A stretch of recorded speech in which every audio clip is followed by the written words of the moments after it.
Hello, James from JRodPhotoART here. So I did have some troubles getting the car to start.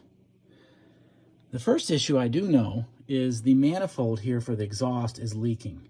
I replaced it, but it's still leaking. So I got to order some new gaskets for that to fix that because there is gas leaking out that. So I know I've got gas.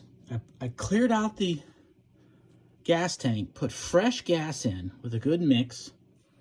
It pumped fine. We got gas in the bulb. I tested the spark plug. It has a spark. Air should not be a problem. So why won't it not start?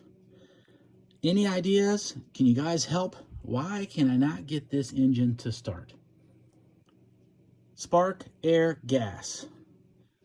Add some comments, please.